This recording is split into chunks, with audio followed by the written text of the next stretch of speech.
მოგესალმებით ეთერშია დასუ ტივის საინფორმაციო გამოშვება ახალ ამბებს ლაშა ბაბუხადია გაგაცნოთ.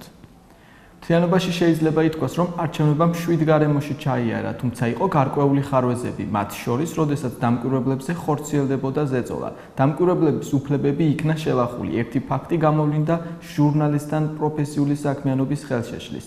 ასევე საარჩევნო უბანზე აგიტაციის, ამასთან ხარვეზები გამოიკვეთა მარკირების პროცესთან დაკავშირებით. ამომრჩევლის მოსყიდვის სავარაუდო შემთხვევებსაც ჰქონდა ადგილი. ასეთი დარღვევები გამოვლინდა რამდენიმე საარჩევნო ოლქში. ამის შესახებ ინტერპრეს ნიუს სახალხო დამცველმა უჩან ანუაშვილმა განუცხადა. მისი თქმით, სახალხო დამცველის წარმომადგენლები გუშინ 450-მდე საარჩევნო უბანს ეწვივნენ. მისი თქმით, მზადდება სპეციალური ანგარიში, რომელშიც აისახება შესაბამისი რეკომენდაციები. კითხვაზე ჰქონდა თუ არა ადგილი ისეთ დარღვევებს, რომლებსაც შეიძლება გავლენა მოეხდინა არჩევნების შედეგზე, ნანუაშვილმა კიდევ ერთხელ აღნიშნა, რომ ზოგადად არჩევნებმა შვიდ გარემოში ჩაიარა. გუშინ მთელი დღის განმავლობაში არც ერთი სერიოზული ფაქტი არ დაფიქსირებულა, რომელსაც არჩევნების შედეგზე გავლენის მოხდენა შეუძლია. ამის შესახებ ცენტრალური საარჩევნო კომისიის თავმჯდომარე თამარ ჟვანიამ გამართულ ბრიფინგზე განაცხადა. მისი ინფორმაციით, დღევანდელი მდგომარეობით საოლქო საარჩევნო კომისიებში 195 საჩივარია რეგისტრირებული. როგორც ჟვანიამ განმარტა, საჩივრების უმეტესობა ტექნიკურ პროცედურულ საკითხებს შეეხება, ხოლო მოთხოვნათა უმრავლესობა დისციპლინარულ პასუხისმგებლობის ზომების გამოყენებაა. ჟვანიამ ხაზგასმით აღნიშნა, რომ მნიშვნელოვანია თითოეული საჩივარი ზედმიწევნით იყოს შესწავლილი. მნიშვნელოვანია, რომ დავების განხილვის პროცესი წარიმართოს გამჭვირვალედ და კანონის შესაბამისად. ყველა პროცესის დასრულების შემდეგ საოლქო საარჩევნო კომისიები არაუგვიანეს მე-11 დღისა შეაჯამებენ არჩევნების შედეგებს მაჟორიტარული არჩევნების ნაწილში, ხოლო CSGO არჩევნებიდან არაუგვიანეს მე-19 დღისა არჩევნების საბოლოო შედეგებს შეაჯამებს, განაცხადა თამარ ჟვანიამ. ქართული ოცნების განცხადებით ზაზა ბაირამოვი, რომელზეც ნაციონალური მოძრაობა აპელირებს, ქართული ოცნების წევრი და წარმომადგენელი არ არის. ამის შესახებ პარტიის პრესსამსახურის წარმომადგენელმა მაგდა კოტრიკაძემ ჟურნალისტებს განუცხადა. მისი თქმით, გარდა ამისა, არ იდენტიფიცირდება არც ხმა და არც ადგილი. სულ რომ იყოს ეს პირი ქართული ოცნების წევრი, ამ პირის იდენტიფიცირება შეუძლებელია. ასეთივე წარმატებით ნებისმიერ მხარდაჭერს შეუძლია სამოყვარულო კამერით ვიდეოს გადაღება და გავრცელება, რომ მაგალითად გიორგი კანდელაკმა ან გიგა ბოკერიამ ჩაყარეს ყუთებში ბიულეტენების განუსაზღვრელი რაოდენობა, განაცხადა კოტრიკაძემ. ერთიანმა ნაციონალურმა მოძრაობამ გუშინ გაავრცელა ვიდეო ჩანაწერი, რომელზეც მათი მტკიცებით ქართული ოცნების წარმომადგენელი ზაზა ბაირამოვი ხვდება, თუ როგორ ჩაყარა 400 ბიულეტენი 96 უბანზე. აჭარის უმაღლეს საბჭოში ქართულმა ოცნებამ უმრავლესობა მოიპოვა. უსკოს მონაცემებით, აჭარის 6-ვე მაჟორიტარულ ოლქში ქართული ოცნების კანდიდატებმა გაიმარჯვეს. შესაბამისად, პროპორციულ არჩევნებში მოპოვებული 8 მანდატითა და მაჟორიტარული სისტემით მოპოვებული 6 მანდატით 21 წევრიან უმაღლეს საბჭოში ქართული ოცნება 14 დეპუტატს შეიყვანს. როგორც უსკოს თავმჯდომარემ პარმენ ჯალაღონიამ საინფორმაციო ბრიფინგზე განაცხადა, ხმის დათვლის პროცედურა დასრულებულია და ყველა საუბნო საარჩევნო კომისიის მიერ შედგენილი შემაჯამებელი ოქმები ატვირთულია უსკოს ვებგვერდზე.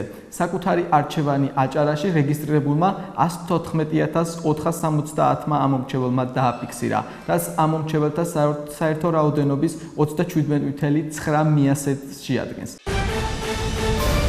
ნაციონალური მოძრაობის ერთ-ერთი ლიდერის ნიკა რურუას შეფასებით, სალომე ზურაბიშვილი პარლამენტში ქართულმა ოცნებამ შეიყვანა. როგორც რურუამ არჩევნების მეორე ტურის შედეგებზე კომენტირებისას განაცხადა, ბრძოლის ისეთი უთანასწორო პირობები, რაც საარჩევნოდ იყო შექმნილი ქვეყნის განვითარებისა და დემოკრატიისთვისაა ცუდი.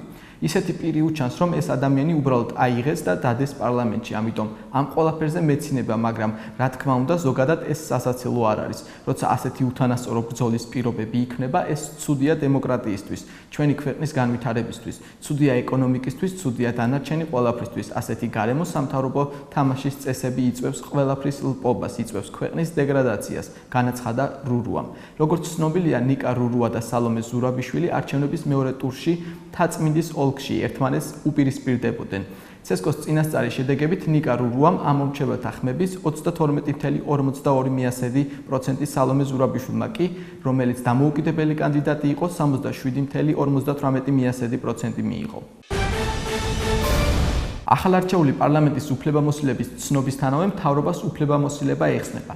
პრემიერ-მინისტრი და მინისტრები დროებით მოვალეობის შემსრულებლები ხდებიან, რის შემდეგაც ახალი მთავრობის ფორმირებასთან დაკავშირებული პროცედურები დაიწყება. კერძოდ, პარლამენტის არჩევნებში საუკეთესო შედეგის მქონე საარჩევნო სუბიექტი მთავრობის უფლებამოსილების მოხსნიდან 5 დღის ვადაში პრეზიდენტს პრემიერ-მინისტრის კანდიდატურას წარუდგენს.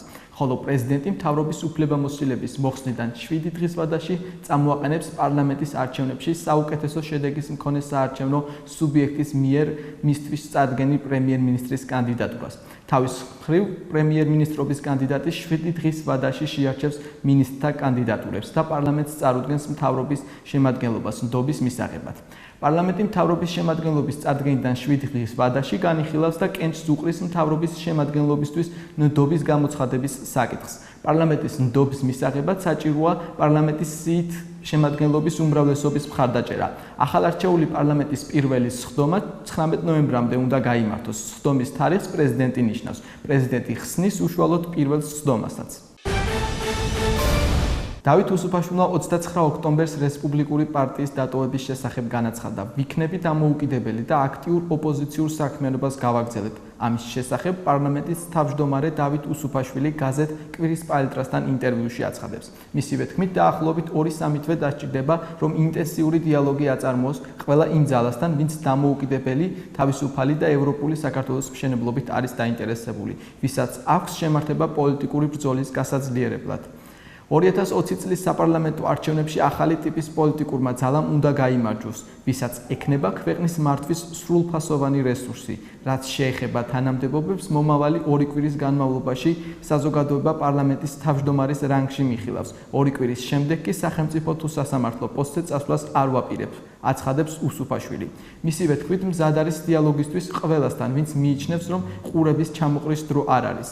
არც უსასოობაში უნდა გადავცვივდეთ. პირიქით, ყველა ადამიანთან ვისაუბრებ, ვინც ენერგიით არის სავსე და მზადაა სერიოზული, დამღლელი პოლიტიკური საქმიანობისთვის და ვისაც საქართველო ევროპის ნაწილად წარმოუდგენია. ეს არ იქნება 2-3 დღეში, ამას რამდენიმე თვე დასჭირდება. პირველ რიგში მე მოსმენისთვის მზად ვარ, რადგან ბოლო წლებში ისეთ რეალობაში ვიყავით, ძირითადად მე ვსაუბრობდი და საზოგადოება მისმენდა. ახლა მოусმენ ხალხს, აღნიშნავს პარლამენტის თავმჯდომარე.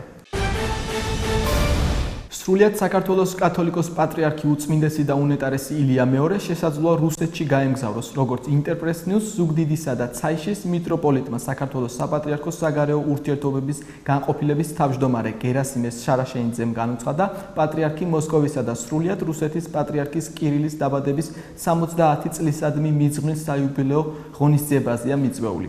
თუმცა ჯერჯერობით დაზუსტებული არ არის გაემგზავრება თუ არა სრულიად საქართველოს კათოლიკოს პატრიარქი რუსეთში, მიიღებს თუ არა უწმინდესი საიუბილეო ღონისძიებაში მონაწილეობას ორშაბათს უფრო დაზუსტებით გვეცოდინება, განაცხადა საქართველოს საპატრიარქოს საგარეო ურთიერთობის განყოფილების თავმჯდომარე. გავრცელებული ინფორმაციით, სრულიად საქართველოს კათოლიკოს პატრიარქის ილია მეორის რუსეთში ვიზიტი 18 ნოემბერს იგეგმება. მოსკოვისა და სრულიად რუსეთის პატრიარქი კირილი 1946 წლის 20 ნოემბერს ლენინგრადში დაიბადა.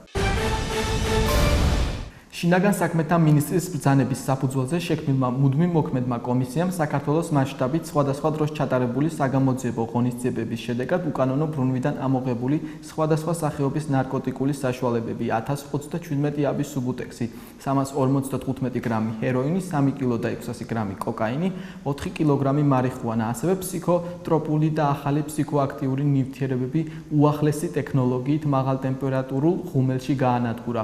როგორც ინტერპრეს ნიუს სამინისტროდან აცნობეს, სამართალდამცველები ნარკოტიკულ და ფსიქოაქტიურ საშუალებებს სასამართლოს შესაბამისი განაჩენის შემდეგ 3 თვეში ერთხელ ანადგურებენ. მათი ცნობით, ნარკოტიკების განადგურების პროცესს შინაგან საქმეთა სამინისტროს თანამშრომლებთან ერთად მთავარი პროკურატურისა და შრომის ჯანმრთელობისა და სოციალური დაცვის წარმომადგენლებიც დაესწრნენ. თბილისში ელექტრონული მუსიკის ფესტივალი ორნამენტ ფესტი 4 ნოემბერს გაიმართება კულტურის პალატის ინფორმაციით.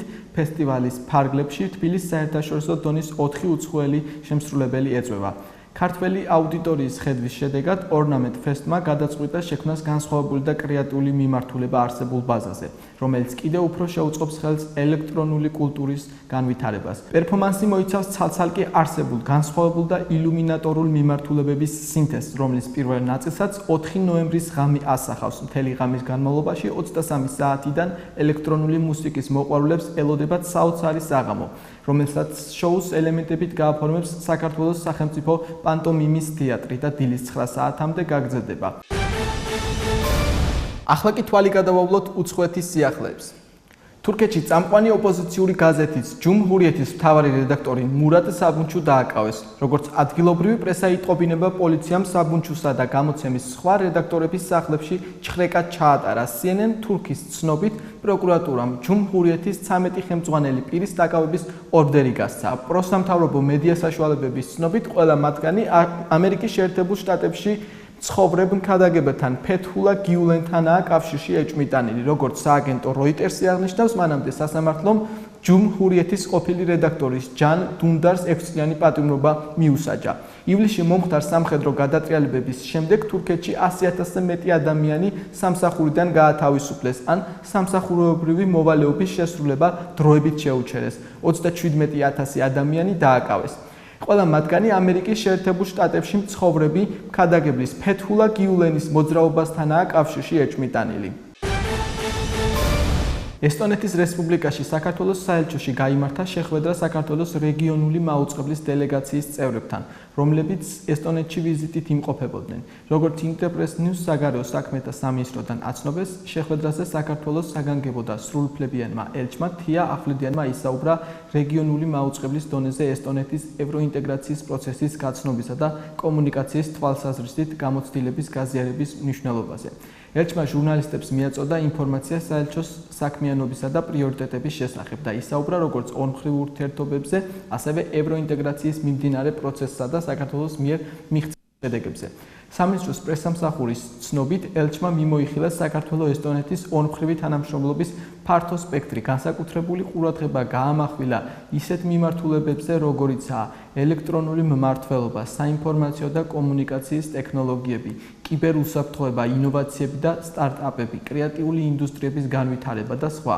აღნიშნა, რომ ორმხრივი თანამშრომლობა განსაკუთრებით დარგობრივი მიმართულებებით ძირითადად ეხმიანება საქართველოს მიერ ასოცირების შესახებ შეთანხმების განხორციელების მიზნებს. სირიის ქალაქ ალეპოში აჯანყებულების ქმედებების შედეგად 1000 ადამიანი დაიღუპა. სირიის საკითხებში გაეროს სპეციალური წარმომადგენელი სტეფან დე მისტურას განცხადებით, ის შოკირებული და შეშფოთებულია. იმ ფაქტით, რომ მეამბოხეები მშვიდობიანი მოსახლეობის წინააღმდეგ მიზანმიმართულად ახორციელებენ დარტყმებს. დე მისტურას ცნობით, ბოლო 48 საათის განმავლობაში აჯანყებულთა მხრიდან სარაკეტო დარტყმების შედეგად 1000 სამოქალაქო პირი დაიღუპა. მისი თქმით, აღნიშნული თავდასხმები შესაძლოა სამხედრო დანაშაულად ჩაითვალოს. თავის მხრივ, სირიის მთავრობა იტყობინება, რომ აჯანყებულებმა ალეპოში ქიმიური იარაღი გამოიყენეს, რასაც ეს უკანასკნელები უარყოფენ. ეს გახდა ჩემხეთ არსებული ინფორმაცია. ახლა კი ეთერში ამინდის პროგნოზის დროა. მე დროებით გემშვიდობებით. ნახვამდის.